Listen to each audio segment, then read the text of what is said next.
नमस्कार, अभिमान लाईव्ह मध्ये आपल्या सर्वांचे स्वागत आहे। बीड शहरातून एक धक्कादायक बातमी समोर आली आहे। टेस्ट ट्यूब बीबी IVF च्या साहाय्याने गर्भधारण करण्यासाठी खासगी रुग्णालयात दाखल झालेल्या 22 वर्षीय तरुणीचा दुर्दैवी मृत्यू झाल्याची घटना घडली आहे।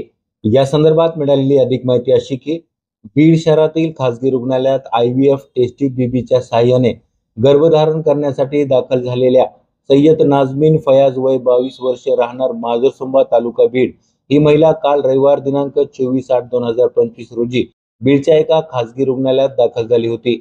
आज सकाळी 9च्या सुमारास IVF करण्यापूर्वी काही तपासण्या सुरू असताना तिची प्रकृती चिंताजनक असल्याचे सांगून त्या खासगी रुग्णालयातील डॉक्टरांनी पुढील उपचारासाठी बीडच्या दीप हॉस्पिटलमध्ये पाठवले होते। मात्र तिचा उपचारादरम्यान दुर्दैवी मृत्यू झाला आहे। या दुर्दैवी घटनेमुळे मयत तरुणीच्या नातेवाईकांमध्ये संतापाची लाट उसळली असून त्यांनी थेट मृतदेह जिल्हा पोलीस अधीक्षक कार्यालयाच्या परिसरात आणत प्रशासनाकडे न्यायाची मागणी केली आहे। नातेवाईकांनी मृत्यूच्या संदर्भात गंभीर शंका व्यक्त करत रुग्णालय प्रशासनावर घोर निष्काळजीपणाचा आरोप केला असून या प्रकरणाचा योग्य तपास व्हावा तसेच मृत्यूचे खरे कारण स्पष्ट व्हावे यासाठी जिल्हा शल्य चिकित्सकांकडून इन कॅमेरा शवविच्छेदन करण्यात यावे अशी ठाम मागणी त्यांनी केली आहे। दरम्यान अचानक घडलेल्या या प्रकारामुळे पोलीस अधीक्षक कार्यालयाबाहेर काही काळ तणावाचे वातावरण निर्माण झाले होते।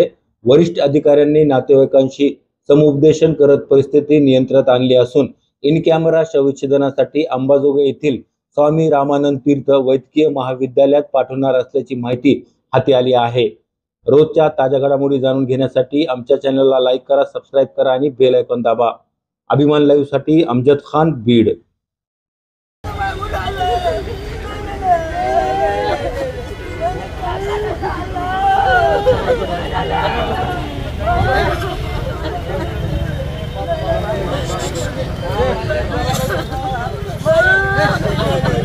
मैंने इतना बड़ा क्या गुनाह करा था?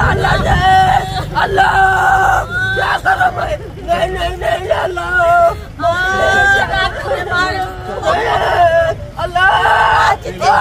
क्या करो मैं?